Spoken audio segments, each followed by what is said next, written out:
What is going on, guys? Sean Don coming back with some technical analysis videos today. Here we have James Viner.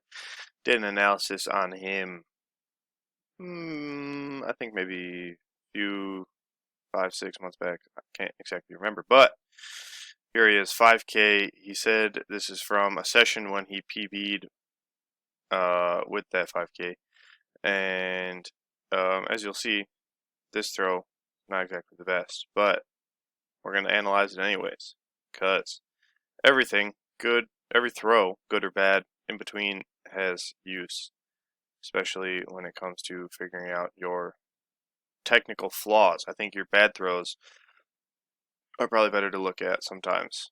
So let's take a look.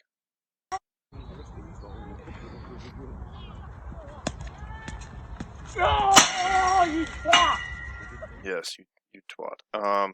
Speaking to the hammer, of course. So yeah, one more time. Pretty long arms, but a little shouldery. So let's break it down. So through the winds, step up, really setting up that left side. Hips, setting up that left side again. You see you're shifting over to that right side pretty well, or left side pretty well, sorry. Can't review right side. But as you can see right here, this left shoulder leads just a little bit. And it's you can't really tell when I break it down, but in fast motion, it looks like you set up your low point. I mean, right here, just before 0.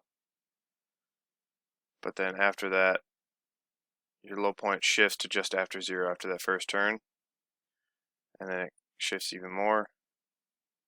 This frame jump right there makes it hard, but it's low point somewhere in between there. And you can see your energy is kind of pointing in the direction of that cage door.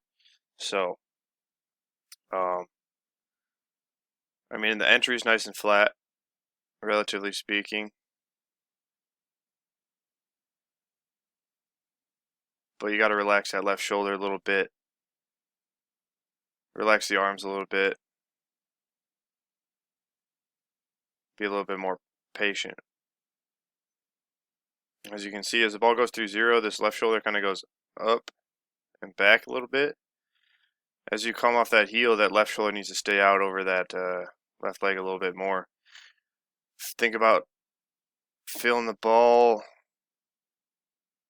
You can think about having this left knee a little bit out more over the toe, or you can think about just feeling the ball stretch out more towards this left side of the net, speaking from the hammer thrower's perspective. You just want to feel the ball stretch out towards the left side. If you relax your shoulders a little bit more, I think that'll help. Something else you could also try even before that, before the ball gets left, is throwing the ball forwards here and feeling the ball stretch forwards as the ball comes through 0. As you can see, the orbit's coming through, and then it kind of shortens a little bit because this left shoulder is so tight. So really think about pushing those shoulders forwards and throwing those hands forwards and throwing the ball forwards. That way you can feel it stretch out long to the left. Sneaky. You could be down on this left leg a little bit more through single support. It is kind of straight. So because of that, you don't catch until just before 270. I think if this left knee dropped more towards 180, so as the hammer goes through here, think about dropping this left knee forwards, kind of down this right sector line, or like I said, down 180. Drop that left knee forwards, because as you can see right here, this left leg's pretty straight. So that kind of shifts your center of mass up a little bit and takes longer for that right foot to come down. Like I said, which is why you kind of catch just before 270, sit a little bit deeper. You can also see you're a little bit forward on your toes here instead of being back against the hammer. It's just a 5K, so you're going to be able to work out of it, but that chest is down a little bit. Try to keep that chest up, head back, sort of chin back. Once again, because you're just a little bit forwards, you over-rotate just a bit. I like to see this right foot a little bit more forwards towards the sector. Gives you something to work against, whereas if this right foot is perfectly in line with the left foot, it's kind of like a stalemate, if you will. And you definitely don't want to see that right leg, the right foot come down past that left foot. That'd be a serious over-rotation. But because you come and land pretty even. This chest a little bit forwards. You have to work backwards against the ball, so it takes a little bit for you to actually transfer some energy, transfer some force into the ball, which is why you kind of, once again, that low point kind of shifts to just past 0. If you were back against the ball earlier, I think that low point would stay more towards like a little bit before 0, and you have a little bit better connection. But since it shifts a little bit past 0, I mean, this left side's holding pretty good through 0, but then you can see this left side kind of opening up. Once again, some tension through the shoulder, the leg, and you see you don't really get back against the ball with the shoulders until there. Once again, the direction of the energy in the throw is going right towards that cage door rather than it should be shoulders back against the ball as the ball comes through 180. You start to get it, but you don't quite fully get that right hip under and the shoulders back against the ball until it's too late. That heel comes down. Same thing, yeah, chest kind of down, pulling back. And that left leg, once again, is very straight. That left leg's almost totally straight. And this right foot comes up very pronounced, and then once again kind of takes a long time to come down, catching just before 270. So I think you're leaving a lot on the table. I think you could catch more in the direction of the sector if you were deeper on that left leg and put that right foot down just a little bit sooner. Nice posture over this left side, good catch there. But since you already kind of have the system set up where your energy and direction of the energy is going towards this gauge door, it's kind of hard to break that. Legs turning together, pretty square here, but you can see, once again, you don't really get back against the ball until it's too late. And there's just not much, to work against. Right hip's getting into the ball well, grows towards the sector, but then you just have a little bit too much weight pulling back that you're going to catch a little heavy on this right leg. As you can see, your right foot's a little bit shallow. Your left side's pretty good, but you can just see as the ball comes through here, that right foot, if it was a little bit like 6 or 8 more inches out to the right, you'd have a little bit better balance. But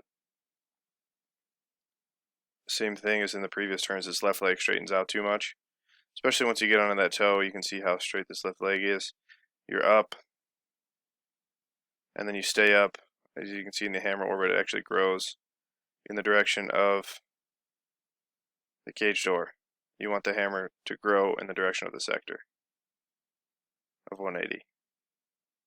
So it kind of pulls you around a little bit. You land heavy on that right leg, and then you rip that left shoulder trying to keep tension with the hammer, and this whole left side is going to kind of come off, and then hits the cage door, and you missed a good throw. But I mean, there's some decent stuff in there. Your timing is just a little bit off. I wouldn't say you're doing things totally wrong. Like I said, a little bit deeper in the legs would be good. A little bit more relaxed with the shoulders, a little bit more patient with the hammer, and then figure out the timing of getting your shoulders back against the ball, getting that pendulum feeling. I think a lot of these things play into each other. Because that right foot comes down a little bit late, your timing of the pendulum is a little bit off. Because you're a little bit high on that left leg, your right leg comes down a little bit lower. So it's all connected. Yeah, like I said, left leg could drop. That way your right could get down faster, your right gets down faster, your shoulders get back against the ball sooner, your shoulders get back against the ball sooner. The better the direction of the energy you're going to have, and the less ripping of this left side you'll have too. So, James, let me know if you have any questions. I'm here to help. If you would like a technical analysis of your own, go to SeanDonnelly.biz, sign up now, because outdoor season is rapidly approaching. Championship season in the weight throw is here. Conference championships are over, and national championships, I think, are this coming weekend. I don't really know. I haven't been paying attention to NCAA track and field at all. But, yeah, sign up now. Sean Don, peacing out until next time, aka 10 minutes from now. So, peace out.